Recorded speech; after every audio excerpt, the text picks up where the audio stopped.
उत्तराखंड के अल्मोड़ा जिले के द्वाराहाट में ईसाई मिशनरियों ने शिक्षा, स्वास्थ्य सहित कई क्षेत्रों में उल्लेखनीय कार्य किए हैं। इसी का जीता जागता एक प्रमाण है द्वाराहाट स्थित यह मिशन इंटर कॉलेज, जिसे अब द्वाराहाट इंटर कॉलेज यानी DIC के नाम से भी जाना जाता है। बताते हैं कि पादरी फिलो मेल्विन बक महज 24 साल की उम्र में मिशनरी के तौर पर 1870 में भारत आए थे और उन्हीं के ऐतिहासिक प्रयत्न से 1880 में द्वाराहाट में वर्नाकुलर मिशन स्कूल की स्थापना हुई थी। मिशन इंटर कॉलेज ने इस पूरे क्षेत्र में शिक्षा प्रसार में अभूतपूर्व योगदान दिया। तब इस विद्यालय की ख्याति ऐसी थी कि यहाँ सैकड़ों मील दूर गढ़वाल से भी बच्चे यहाँ पढ़ने आते थे। वर्तमान में भी यह स्कूल ज्ञान का प्रकाश चारों ओर फैला रहा है। बताते हैं कि जब इंदौर के महाराजा तुकाजी राव होलकर अपनी तीर्थ यात्रा के समय द्वाराहाट में आकर रुके और उन्होंने इस स्कूल में पढ़ाई लिखाई देखी तो वे इससे इतने प्रभावित हुए कि उन्होंने खुश होकर विद्यालय को 500 रुपए का दान दिया। बहरहाल यहाँ हमारी मुलाकात प्रिंसिपल आलोक कुमार दास से हुई। उन्होंने बताया कि बिशप अनिल श्रवण और उनके मैनेजर परविंदर मैसी के दिशा निर्देशों के अनुसार वे इस स्कूल को आगे बढ़ाने का कार्य कर रहे हैं। हमने आलोक कुमार दास जी से विशेष बातचीत भी की। नमस्कार, मैं हूं ललित पांडे और आपका स्वागत है गेवार न्यूज में। हमारे साथ हैं आलोक कुमार दास जी। सर, आपका स्वागत है गेवार न्यूज में। नमस्कार। द्वाराहाट इंटर कॉलेज द्वाराहाट के प्रिंसिपल हैं। सर, यहाँ जनवरी में आए थे लेकिन लॉकडाउन की वजह से स्कूल बंद रहे। सर, अभी क्या स्थिति है? सर, बच्चे आ रहे हैं? सर, क्या देखिए, मैंने जब ज्वाइन किया था जनवरी में, उस समय तो वैसे भी हॉलीडेज चल रहे थे। फिर फरवरी से हमारा कॉलेज खुला, एक अच्छा गेटअप रहा, बच्चे आए, स्कूल खुला, बड़ा अच्छा लग रहा था। लेकिन किसको मालूम था कि आगे आने वाले समय में कोविड आ जाएगा। फिर हमने बोर्ड के एग्ज़ाम्स कराए, उसी दौरान कोविड आ गया, पेपर्स कुछ उसमें रुकने पड़े। फिर दोबारा हमने उसको पेपर्स को कराया, तो इस तरीके से करते हुए फिर कोविड ही चला गया। तो स्कूल जो है अब ऑनलाइन पढ़ाई में हमारा चल रहा है। गवर्नमेंट ने ऑनलाइन पढ़ाई जब स्टार्ट कराने का सोचा, लेकिन हमारा DIC का एक मैं आपको उपलब्धि बताना चाहता हूँ कि गवर्नमेंट के से पहले ही हमने यहाँ पे ऑनलाइन क्लासेस स्टार्ट कर दी थी। हमारे टीचर्स ने पढ़ाना शुरू कर दिया था। मैंने इनिशिएटिव लिया टीचर्स से, और हमारे टीचर्स हमारे सारे क्वालिफाइड और फुल स्टाफ है। और जब मैंने उनसे बीच में ये बात रखी तो सब तैयार थे। सर, मैं आपको ये बताना चाह रहा हूँ कि मैंने भी यहीं से इंटरमीडिएट किया है। 6वीं से लेकर 12वीं तक यहीं पे पढ़ा मैंने सर। लेकिन तब कॉलेज में ऐसा नहीं था। इस बार सर काफ़ी चेंज देखने को मिला। मैं काफ़ी लंबे समय बाद आया। तो ये सर आपके टाइम में ही हुआ सर यहाँ पे? जी हाँ, मैं जब आया तो जब मैंने बिल्डिंग देखी और देखा तो 1880 का है ये ऐतिहासिक विद्यालय है। तो होता ही है कि इतने साल हो गए तो इसमें थोड़ी सी कमियां तो होती चल जाती है धीरे धीरे। तो फिर जब आया तो हमने ये प्रयास करा, ये बाउंड्री खुली हुई थी, ये लगवाया, इसमें फ्लेक्सीज लगवाए हमने सामने से स्कूल का गेटअप देने के लिए, बाहर से। उसके अलावा फिर हमने ये सब ये जितने आप देख रहे हैं कलरफुल ये चीज़ें बनाई गई, कलर्ड सीढ़ीज ये जो बनाई हमने, ये गमले लगवाए हैं। देखिए, सारे गमले हमारे यहाँ पे लगे हुए हैं। ये इसमें मैंने विधायक जी को, माननीय विधायक जी हमारे आए थे, नेगी जी, और उन्होंने ये गमलों में हमारे अटल वाटिका का हमने नाम दिया इसका उद्घाटन कराया, पत्थर लगाया उनके नाम का यहाँ पे। तो एक अच्छा है वो दिया कि देखिए हमारे जो अंग्रेजी माध्यम से बच्चे जो हमारे होते हैं वो इंग्लिश मीडियम की तरफ ज़्यादा दौड़ते हैं। एक बिल्डिंग का अट्रैक्शन बहुत होता है। तो first appearance the last appearance होता है। तो हमने बिल्डिंग को पहले एक महत्व दिया कि इसको करें। लेकिन कोविड की वजह से फिर हमारा सब रुक गया। लेकिन हमने अपनी हिम्मत नहीं छोड़ी है। हम इस कॉलेज को आगे लेके चलेंगे और आगे बढ़ के हम लेके जाएंगे। सर, आप कह रहे हैं अंग्रेजी माध्यम वाला, तो इसका सर माइंड में कुछ असर पड़ता है सर? क्या बिल्कुल पड़ता है। लोग अंग्रेजी माध्यम, जैसे द्वाराहाट के अंदर अंग्रेजी माध्यम स्कूल है।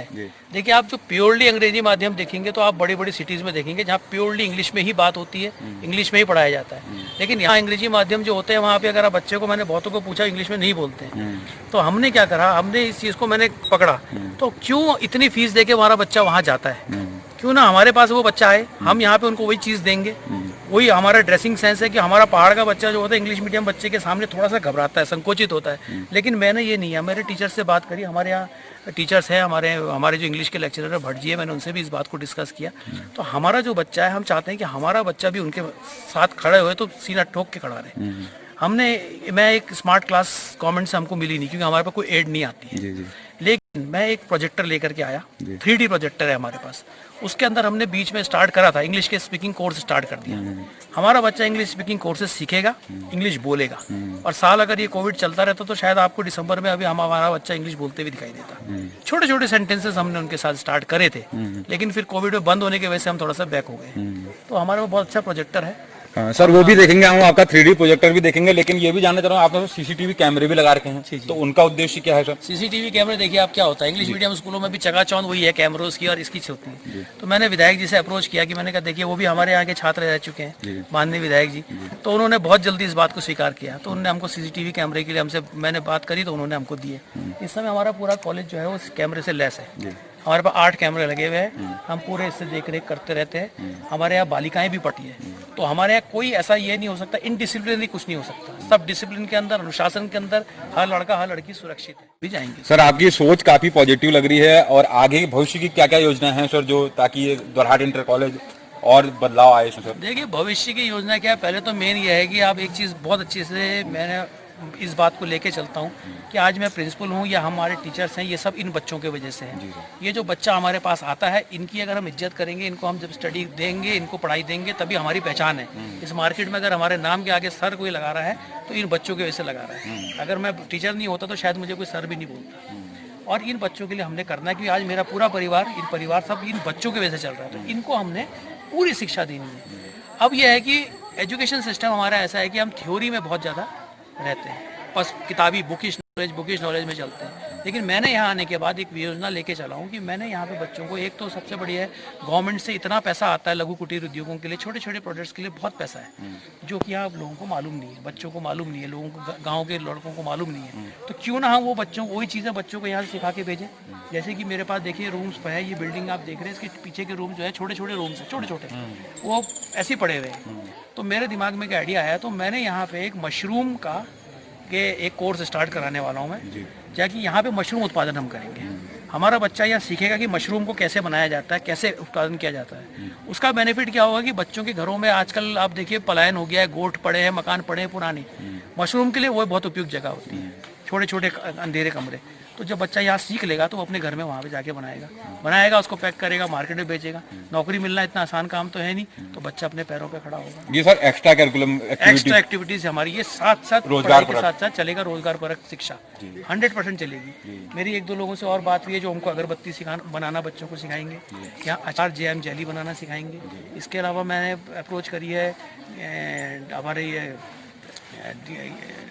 जो ITI है, डिप्लोमा है वाले जो वो है ना हमारे जो पॉलिटेक्निक, वहाँ के इंस्ट्रक्टर अगर हमारे पास आ जाएंगे तो हम बच्चों को छोटा इलेक्ट्रीशियन का कोर्स कैसे करके वायरिंग करी जाती है, कैसे उसको पंखा अगर ख़राब हो गया, लाइट ख़राब हो गई, वो बच्चा सीखेगा। यहाँ छोटी छोटी वर्कशॉप हफ्ते में 2 दिन 3 दिन क्लासेस लास्ट पीरियड हमारे इसमें चलाएंगे, इससे कि बच्चा सीखे और सीख करके वो आगे बढ़ के उस काम को पकड़े, ताकि रोजगार के लिए कल को किसी के आगे हाथ ना फैलाना पड़े कोई। क्योंकि ऐसा मैं ये नहीं कहता कि सारे बच्चे उस काम को कर लेंगे, लेकिन कोई बच्चा तो निकलेगा उसमें से, फिर उसको देखा देखी बच्चे आगे बढ़ेंगे। तो ये रूम्स का हम यूज़ करेंगे, जो हमारे बेकार पड़े हैं नीचे रूम, इन सब का हम यूज़ करेंगे।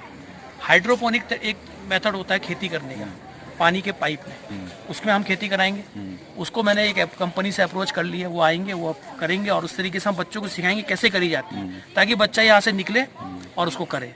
तो बहुत ऐसी योजनाएं हैं जो मैं यहाँ कराना चाहता हूँ। बस थोड़ा सा मैं आपसे भी कहना चाहता हूँ, कोविड के वजह से हम बैक हो गए। कोविड नहीं होता तो शायद अभी तक हमारे इसमें से बहुत सी योजनाएं स्टार्ट हो जाती, एक्स्ट्रा एक्टिविटीज हो जाती है। हमारे पास देखिए इतना बड़ा फील्ड है यहाँ, DIC का सबसे बड़ा फील्ड है कॉलेज के अंदर।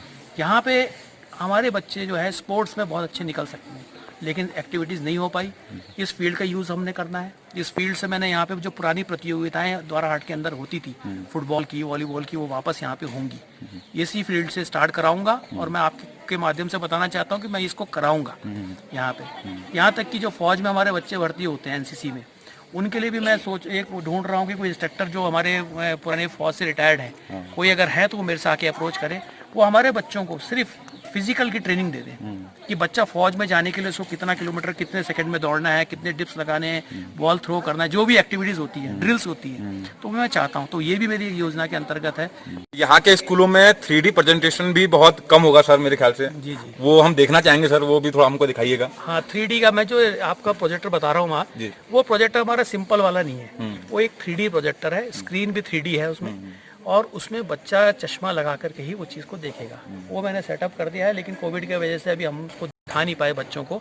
हमने उसकी एक डेमोस्ट्रेशन मैंने अपने स्टाफ को दिखाया था 2-3 लोगों को, तो वो एक अच्छा है हमारे पास है, मैं आपको दिखाऊंगा वो स्क्रीन। 3D एक स्क्रीन है, ये देख रहे हैं प्रोजेक्टर लगा हुआ है हमारा, ये सिंपल प्रोजेक्टर नहीं है, ये 3D में कन्वर्टर हो जाता है।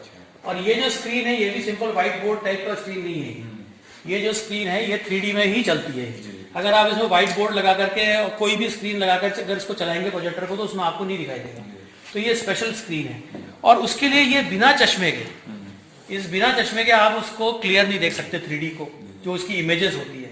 तो क्या होता है जब हम यहाँ से चलाते हैं तो बच्चे जो होते हैं उसको लगा करके आराम से ऐसे लगाते हैं और तब देखते हैं, तो उसमें ऐसा लगता है जैसे अगर किसी ने बॉल भी फेंकी तो ऐसा लगेगा जैसे बॉल हमारे मुंह पे ही आ रही है।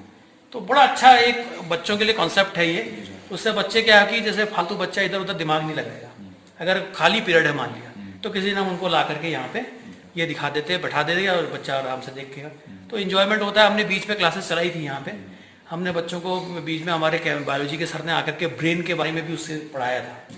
तो इस तरीके से हम लोग क्या कर रहे हैं कि प्रोजेक्टर का माध्यम लेके चल रहे हैं, जबकि गवर्नमेंट की तरफ से हमारे एडेड कॉलेज से कोई स्कीम हमको कोई भी पैसा नहीं मिलता है। तो अब हम करना तो है ही हमने, क्योंकि आज के ज़माने के साथ अगर हम मिलकर नहीं चलेंगे तो हमारा जो पहाड़ का बच्चा है वो पीछे हो जाएगा, इंग्लिश मीडियम से हम पीछे हो जाएंगे।